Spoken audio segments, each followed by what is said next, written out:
Hello guys, immortal is back के episode 76 के साथ हाजिर हैं।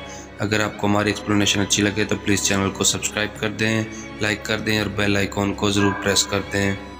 एपिसोड के स्टार्ट में हमें स्नैक बार का सीन दिखाया जाता है और बाहर ज़ोर ज़ोर से कोई दरवाज़ा खड़का रहा होता है और आज ज़ोर ज़ोर से चिल्ला रहा होता है कि कौन है जो इतनी ज़ोर ज़ोर से दरवाज़ा खड़का रहा है, जिसे मैंने एक दफ़ा कह दिया कि मैं आ रहा हूँ और साथ ही वो दरवाज़ा खोलता है और कहता है कि कौन है जो सुबह सुबह आ गया। हम सुबह सुबह बाहर नहीं खोलते, तुम्हें पता भी है। जैसे भी दरवाज़ा खोलता है और देखता है कि बाहर टीवी एंकर वाले इतनी भीड़ में इकट्ठे हुए होते हैं और वो कहते हैं कि किंशु कहाँ है, हमने किंशु का इंटरव्यू लेना है। किंशु ने बहुत ज़्यादा नंबर हासिल किए इसलिए हम उसका इंटरव्यू लेने आए हैं। बाहर मीडिया वाले शोर मचा रहे होते हैं कि किंशु ने टॉप किया और हम यहाँ पर उसका इंटरव्यू लेने आए हैं। साथ ही आशिया देखता है और ज़ोर से दरवाज़ा पटक करके बंद कर देता है और कहता है कि यहाँ पर हो क्या रहा है। और साथ ही बाहर से आवाज़ आ रही होती है, जल्दी से दरवाज़ा खोलो, बताओ किंशु किधर है, हम यहाँ पर इसका इंटरव्यू लेने के लिए आए हैं। मीडिया वाले कहते हैं कि दरवाज़ा खोलो, हम किंशु का इंटरव्यू लेने के लिए आए हैं। आज कहता है ओ शिट, ये आखिर हो क्या रहा है। साथ ही मीडिया वाले कहते हैं कि हमने किंशु से कुछ सवालात करने हैं, जल्दी से दरवाज़ा खोलो। और उसके बाद हमें किंशु के ऑफिस का सीन दिखाया जाता है जहाँ पर मिर्ज़ा बैठी होती है और कहती है कि बॉस किंशु, आपके लिए दो खबरें हैं, एक बुरी खबर है और एक अच्छी खबर है, बताएँ आपको पहले कौन सी खबर सुनाऊँ मैं। किंशु मिर्ज़ा की तरफ देखता है और सोचने लग जाता है कि आखिर ऐसे क्यों कर रही है। साथ ही वो मिर्ज़ा से पूछता है कि मिर्ज़ा, आप खैर है, सुबह सुबह आप ऐसे पागलों वाली हरकतें क्यों कर रही हो। किंशु मिर्ज़ा को कहता है कि मैंने आपको कहा था कि आप भेड़िए के लीडर को इस कंपनी से अदायगी कर दें, आपने अभी तक क्यों नहीं की।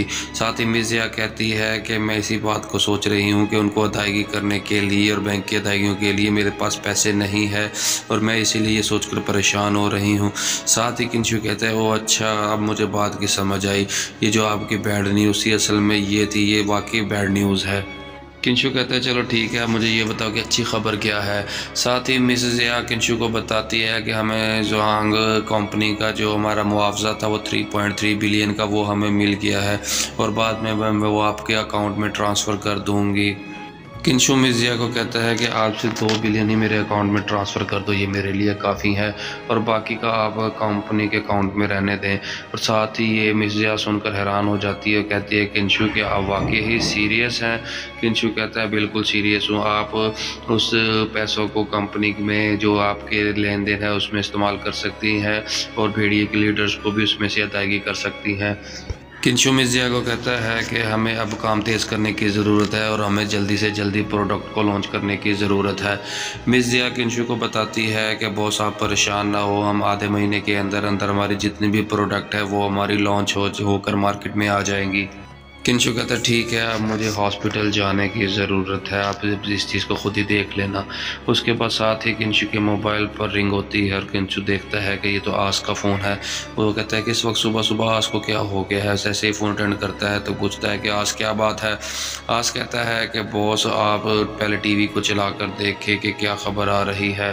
साथ ही किंशु टीवी को ऑन करता है तो वहाँ पर एक एंकर कह रही होती है कि किंशु ने एग्ज़ाम्स में टॉप किया है और हम यहाँ पर इंटरव्यू लेने के लिए के रेस्टोरेंट पर आए हैं, लेकिन वो यहाँ पर दरवाज़ा नहीं खोल रहे।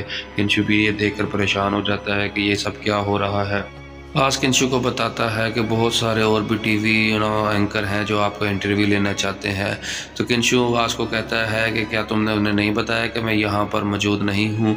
तो आज कहता है कि मैंने उससे बताया है लेकिन वो फिर भी कोई बात सुनने को तैयार ही नहीं है और वो आपका माँ का इंटरव्यू लेने की कोशिश कर रहे हैं। साथ ही किंशु आज को कहता है चलो ठीक हो गया, तुम इस तरह करो कि मेरी माँ से बात करवाओ। फिर आज किंशु की माँ को मोबाइल दे देता है और फिर किंशु कहता है कि मॉम, ये जो एंकर आए हुए हैं आप इनको जाने को कहे क्योंकि मैं इस बड़ी ख़बरों में नहीं आना चाहता। माँ कहती ठीक है और मुझे नहीं पता कि वो यहाँ पर कितनी देर रुकेंगे, आखिर उसके बाद वो चले ही जाएंगे। किंशु माँ को बताता है कि चलो ठीक है आप वहीं पर रुके, मैं मिसेज़ या को भेजता हूँ, ओके अल्लाह हाफिज़। फिर किंशु मिर्ज़ा को कहता है कि मैं हॉस्पिटल जा रहा हूँ, क्या आपको और कोई काम तो नहीं है। मिर्ज़ा कहती नहीं। तो किंशु कहता है कि आप मेरे लिए एक काम करेंगी। साथ ही मिर्ज़ा कहती है ठीक है, मुझे हुक्म करे क्या काम है। तो किंशु कहता है कि आपको एक लंबी ड्राइव करनी है। उसके बाद हमें हॉस्पिटल का सीन दिखाया जाता है जहाँ किंशु हॉस्पिटल में आ जाता है, साथ वहाँ साइडों पर बॉडीगार्ड खड़े हुए होते हैं। और किंशु अपनी माँ से बात कर रहा होता है और कहता है कि मॉम आपको मिस ज़िया लेने के लिए आ गई हैं, आप उनके साथ बैठकर अपने नानी के घर चले जाएं, क्योंकि आपने यहाँ पर काफ़ी काम कर लिया, लिहाजा अब आपको रेस्ट की ज़रूरत है। और वहाँ पर चले, मैं भी वहीं पर आता हूँ और वहाँ पर आपके लिए एक पार्टी का अरेंज करते हैं और वहाँ पर मज़े मज़े से खाने खाते और इन्जॉय करते हैं। मैं भी अपना हॉस्पिटल का काम ख़त्म कर वहीं पर आ जाऊँगा। किंशु बात करते वहाँ से गुजरता देख बॉडी गार्डों पर नज़र डालता है, कहता है कि ये तो कोई ख़ास ही बॉडी गार्ड नज़र आते हैं। और साथ ही वो अपनी माँ से भी बात कर रहा होता है और कहता है कि मॉम आप नानी के घर जाएं, मैं वहीं पर आकर मिलता हूँ और जाकर आप कोई अच्छा सा खाना बनाएं और मैं फ्री होकर आ जाता हूँ। साथ ही उसकी मॉम कहती है चलो ठीक है, वैसे भी मेरा बहुत दिल कर रहा था उनके पास जाने को। किंशु कहता है चलो ठीक है, और किंशु वो कहते हैं ओके अल्लाह। फिर जाते जाते इन बॉडी गार्डों को देखता है। किंशु कहता है कि लगता है यहाँ पे कोई बड़ा आदमी बीमार होकर आया हुआ है और ये उसी के बॉडीगार्ड लगते हैं।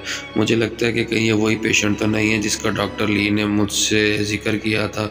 चलो अंदर जाके देखते हैं। और साथ ही किंशु दरवाज़ा खोलता है, अंदर जाता है और साथ ही आगे डॉक्टर ली खड़ा होता है और कहता है कि किंशु वो क्या आखिरकार तुम आ गए हो। क्योंकि किंशु कहता है कि डॉक्टर ली माजरत मुझे लेट आने की, मैं थोड़ा सा काम में मसरूफ़ था। किंशु कहते हैं जो उस बीमार मरीज़ के बारे में आपने बताया था क्या वो आ गया है। साथ ही डॉक्टर ली कहते हैं बिल्कुल वो आ गया है, वो पर्दे के पीछे और ये उसकी मेडिकल रिपोर्ट है। किंशु मेडिकल रिपोर्ट पकड़ता है और पर्दे को उठाकर अंदर की तरफ चला जाता है और जैसे ही अंदर दाखिल होता है वो देखता है, हैरान हो जाता है कि ये क्या। और जैसे ही वो ओल्ड मैन भी किंशु को देखता है तो वो भी हैरान हो जाता है। ये दोनों एक दूसरे को हैरानगी से देख रहे होते हैं। साथ ही किंशु सोचने लग जाता है कि अच्छा ये तुम हो। और फिर वो सोचने लग जाता है कि इनको मैं वो जो नीलामी हुई थी उसमें मिला था और ये बोलियां लगा रहा था। और ये आदमी भी, ओल्डर मैन भी सोचने लग जाता है अच्छा किंशु वो आदमी है और यहाँ पर डॉक्टर बनकर आया है मेरा इलाज करने के लिए। एल्डर का बेटा किंशु को देखकर गुस्से में आ जाता है और कहता है डॉक्टर ली आपको मेरे वाले साहब का इलाज करने के लिए सिर्फ यही लड़का मिला था। डॉक्टर ली कहते हैं कि आप मुझे ज़रा वजाहत करने का एक मौका तो दें, आप इसको ऐसा वैसा डॉक्टर ना समझें, ये बहुत ही काबिल है डॉक्टर है और आपके वालिद का सिर्फ यही इलाज कर सकता है और इसने बहुत बड़े बड़े इलाज किए हैं। और साथ ही वो चिल्लाने लग जाता है उसका बेटा कि तुम हमारे साथ तुम मजाक कर रहे हो, तुम हमें जानते भी हो। साथ ही उसका वालिद चिल्ला कर कहता है कि अपनी बकवास बंद करो और अपना मुंह बंद रखो। तुम्हें किसने कहा है कि मुझे तुम्हारी वजाहत की ज़रूरत है और तुम्हें ऐसे बोलने का कोई हक नहीं है। और साथ ही वो एल्डर कहता है कि मैं अपने बेटे की जो ज़ुबान इस्तेमाल की है उसकी गुस्ताखी पर मैं आपसे माज़रत चाहता हूँ डॉक्टर साहब। किंशु कहता है इनको देख कर चलो कोई बात नहीं है, ऐसा होता ही रहता है, मैंने गुस्सा नहीं किया। साथ ही पीछे से एक और आदमी भागते हुए आता है और कहता है कि अंकल आप यहाँ पर कैसे और आप कैसे बीमार हो गए हैं। किंशु भी उसे देख कर हैरान हो रहा होता है। वो आदमी देखने लग जाता है कि अंकल आपको आखिर हुआ क्या यार, क्यों आए हो। और किंशु सोच रहा होता है कि ये यहाँ क्या करने आया है। और साथ ही वो बताता है कि मुझे फादर ने बताया कि आप चंगियन सिटी में किसी डॉक्टर को अपना मुआयना कराने के लिए आए हुए हैं और मैं यहाँ पर चंगियन सिटी में कारोबार करने के लिए पहले ही मौजूद था। ओल्ड मैन उसे कहते हैं कि मुझे पता है कि तुम्हारे वालिद मेरे लिए बहुत ज़्यादा परेशान है, इसलिए तुम्हें उन्होंने यहाँ पर भेजा है, नहीं तो मुझे पता है कि तुम्हारा यहाँ पर कौन सा कारोबार चल रहा है। यह आदमी एल्डर को बताता है कि हमारे स्फैशार का जो बचा हुआ ढांचा है वो कोई आदमी ख़रीदना चाहता था। साथ ही पीछे से किंशु कहता है कि आप मिस्टर टैंग हैं ना, जो चैनल हिल के मैनेजर हैं। वो अचानक से पीछे मुड़ता है और देखता है कि वो देखकर हैरान हो जाता है। कहता है कि मिस्टर किंशु आप यहाँ पर क्या कर रहे हैं। और साथ ही उसको पिछली मेमोरी भी याद दिलाई जाती है कि कैसे उसने शॉक खरीदी थी उससे। उसके बाद किंशु आगे बढ़ता है और एल्डर आदमी को चेक करने लग जाता है। और वो एल्डर आदमी कहता है कि क्या कमाल की बात है, लगता है मुझे कि तुम भी टैंग हो, क्योंकि 300 साल पहले लगता है कि हम एक ही फैमिली के मेंबर हैं। और मैं ये देखकर भी बहुत ज़्यादा हैरान हो गया हूँ कि आपने इतनी कम उम्र में बहुत कुछ हासिल कर लिया है। और साथ ही एल्डर कहता है किंशु से क्या मैं जान सकता हूँ कि आपने वो स्फैशार के ढांचे किस लिए लिए थे। किंशु कहता है शुक्रिया आपका पूछने का, लेकिन मैंने वो शार के ढांचे दवाई बनाने के लिए इस्तेमाल करने थे और मैं एक आम सा आदमी हूँ। हैरत की बात यह है कि मैंने सोचा था कि उसने लामी में इस ओल्ड मैन से कोई भी मुकाबला नहीं करेगा। खैर वो तुमने ले लिए थे। और साथ ही वो एल्डर किंशु से पूछता है किंशु क्या तुम्हें मेरी बीमारी का पता चला। एल्डर कहता है अगर तुम मेरी बीमारी का इलाज कर दोगे तो मैं तुम्हें मुंह मांगी रकम दूंगा, जो भी तुम मांगोगे मैं तुम्हें वो भी अदा कर दूंगा। साथ ही किंशु उसके मुंह की तरफ देखता है और कहता है कि मैं माजरत खा हूँ, मैं आपकी इस बीमारी का इलाज नहीं कर सकता। ये बात सुन के ओल्ड मैन का बेटा गुस्सा करने लग जाता है। वो कहता है तुम अपने आप को समझते क्या हो, जब मैंने तुम्हें कह दिया था कि तुम इलाज नहीं कर सकते, तुम ऐसा क्यों कर रहे हो। और साथ ही ओल्ड मैन अपने बेटे को कहता है कि मैंने तुम्हें कहा था कि चुप हो जाओ, क्या तुम्हें याद नहीं है, क्या तुम चुप नहीं रह सकते। फिर वो अपने वालिद को कहता है कि वालिद आप यहाँ पर अपना टाइम ज़ाया कर रहे हैं, चले हम किसी अच्छे डॉक्टर को चेक कराते हैं। उसके बाप कहता है कि अगर तुम यहाँ से एक लफ्ज़ भी तुमने ज़ुबान से और निकाला तो मैं तुम्हें यहाँ से बाहर निकाल दूँगा। और साथ ही किंशु भी बहुत बड़ा हैरान हो जाता है। उनके साथ ही वो कहता है क्या आप टैंग योनपेंग हैं। ओल्ड मैन का बेटा किंशु की तरफ देखता है और कहता है कि क्यों, तुम होते कौन हो कि मैं तुम्हें अपना नाम बताऊं, क्यों, तुमने क्या करना है। साथ ही एल्डर कहता है अपने बेटे को कि तुम यहाँ से बाहर चले जाओ। साथ ही बेटा कहता है डैड मैं आपकी वजह से परेशान हो रहा हूँ, आप इस बात को समझिए। ओल्ड मैन गुस्से से कहता है कि मैंने तुम्हें कहा ना कि यहाँ से बाहर चले जाओ। और साथ ही वो चुप करके देखता है और फिर बाहर की तरफ जाना शुरू कर देता है। और दूसरा आदमी भी पीछे से उसको बुलाता है कि भाई बात सुनो, लेकिन वो किसी की नहीं सुनता, चुप करके कमरे से बाहर चला जाता है। ओल्ड मैन किंशु से कहता है कि मैं इसके लिए माजरत खा हूँ, मेरे बेटे का जो मजाज है वो ऐसा ही है, वो हर किसी से ऐसी रूखी रूखी बातें करता है और मैं एक अच्छा इंसान हूँ, मुझे उम्मीद है कि आप मेरे बेटे की बातों का बुरा नहीं मानेंगे। और साथ ही वो एल्डर किंशु को बताता है कि वो मेरा बेटा टैंग था और ये मेरे बेटे भतीजा है जो कि मेरे भाई का बेटा है। और ये साथ जो खड़ी है ये मेरी बेटी है, इसका नाम टैंग यूनिक्सा है। किंशु इस एल्डर की बात सुनकर बहुत ही हैरान हो जाता है और वो कहता है कि तुम्हारे सब नाम्स के साथ यन इस्तेमाल होता है। और साथ ही वो एल्डर किंशु को कहता है कि तुम बहुत ही होशियार नज़र आ रहे हो मुझे। किंशु कुछ सोच रहा होता है और कहता है एक तो ये जिन गैंग सिटी से आए हैं और दूसरा इनका नाम युआन है और उनका सरनेम टैंग है। और वो बड़ी हैरानगी से सोच रहा होता है। साथ ही एल्डर किंशु से पूछता है कि डॉक्टर साहब आपको मेरी बीमारी के बारे में क्या इल्म है। किंशु बताता है कि ये एक दमा की तरह बीमारी लगती है जो कि आपकी बरसों की मेहनत से QI की जो पावर है उसकी वजह से जो आपका ब्लड है वो जम जाता है और सर्कुलेट नहीं कर पाता। हम लोग इसे दमे की बीमारी समझते हैं और उसका इलाज करवाने लग जाते हैं। और आपने भी यही इलाज दमे का करवाया है और इसीलिए आपके कोई भी बॉडी में अच्छी खबर नहीं आई और ना ही आपकी कोई बेहतरी नज़र आई है। किंशु की ये बात सुनते ही ओल्ड मैन और उसकी बेटी हैरान हो जाती हैं। साथ ही एल्डर कहता है कि मुझे यकीन था कि मैं अपने मिजाज को नहीं बदल सकूंगा और मुझे ये उम्मीद भी नहीं थी कि आप मेरी नब्ज़ को चेक करने के बाद मेरी बीमारी और मेरे मुतल्लिक सब कुछ बता देंगे।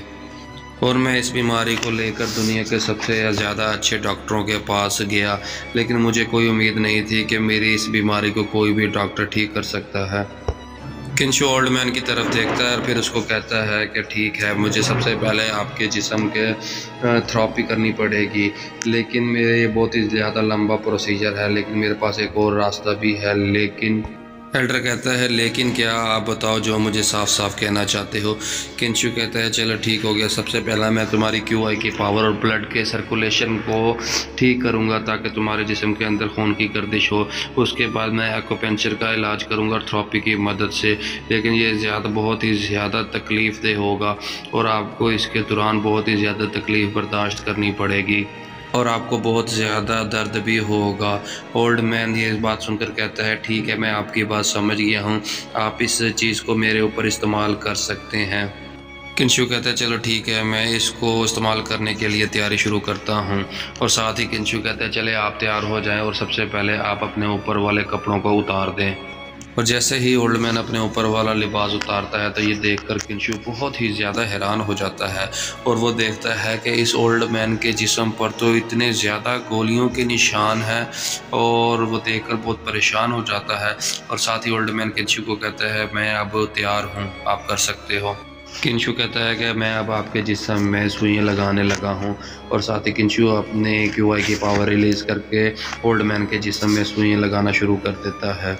ओल्ड मैन को इसकी वजह से बहुत ज़्यादा दर्द हो रहा होता है। किंशु पूछता है कि क्या आप ठीक हैं, और वैसे भी हमारे पास अभी 7 सुइयाँ बाकी हैं, कि हम इसको लगा दें। साथ ही ओल्ड मैन कहता है ठीक है तुम अपना काम जारी रखो, मैं बिल्कुल ठीक हूँ। साथ ही ओल्ड मैन हाँफ कर खड़ा हो जाता है और सांस लेता है ज़ोर से और कहता है कि मेरी सांस तो पहले से बहुत ज़्यादा बेहतर हो गई है।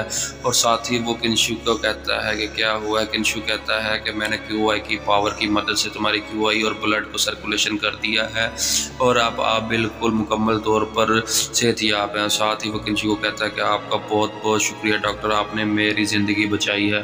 किंशु कहता है कि शुक्रिया की कोई ज़रूरत नहीं, मैं एक डॉक्टर हूं और ये मेरा काम है। और साथ ही उस ओल्ड मैन का बेटा अंदर आ जाता है और कहता है कि डॉक्टर साहब मैंने वहां दरवाजे के अंदर खड़े होकर सारा अमल आपको देखा है और मैं अपने रवैये पर बहुत ही ज़्यादा आपसे माज़रत ख़्वाह हूँ और जो रवैया मैंने आपके साथ अपनाया उस पर मैं माज़रत मांगता हूँ। किंशु कहता है ठीक है कोई बात नहीं, मैंने बुरा नहीं मनाया। ओल्ड मैन किंशु को कहता है कि मैं मेडिकल फ़ीस के अलावा मैं अपनी खुशी से आपको कुछ रकम देना चाहता हूं और मेहरबानी करके आप इसको रख लेना। किंशु कहता है नहीं आपका शुक्रिया, लेकिन आपने सिर्फ जो इलाज की मद में जो आपकी फ़ीस बनती है वो आप डॉक्टर ली को पेमेंट कर दीजिएगा। और आपने मुल्क की हिफाजत के लिए अपने आप को ख़तरे में डाला है और ये ज़ख़म ये निशानात ही आपके इनाम हैं। हाँ, ओल्ड मैन किंशु की बात सुनकर हंसने लग जाता है और किंशु के शोल्डर पर हाथ रख के कहता है कि मैं एक खुशनसीब आदमी हूँ कि आप मेरे अच्छे दोस्त हो। ओल्ड मैन अपने भतीजे को कहता है कि टैंग डोंग तुम क्या सोच रहे हो, चलो मेरी बात गौर से सुनो। किंशु को वो सफ़ेद शार का ढांचा दे दो जो ये चाहता है और इससे आपने पैसे भी नहीं लेने। साथ ही वो कहता है कि अंकल अगर ये डॉक्टर आपका इलाज कर सकता है तो क्या हमारे भाई का भी तो इलाज हो सकता है जो कि 18 साल से कार हादसे की वजह से कोमे में पड़ा हुआ है। अंकल कहते हैं अच्छा तुम्हारा मतलब है कि योंडे। किंशु जैसे ही ये नाम सुनता है तो वो बहुत ज़्यादा हैरान हो जाता है और वो सोचने लग जाता है कि योंडे नाम तो मेरे वालिद का है, मेरे फादर का है। इसी के साथ ही हमारा एपिसोड 76 यहाँ पर एंड हो जाता है। अगर आपको हमारी एक्सप्लेनेशन अच्छी लगी तो प्लीज़ चैनल को सब्सक्राइब कर दें, लाइक कर दें और बेल आइकॉन को ज़रूर प्रेस कर दें। शुक्रिया।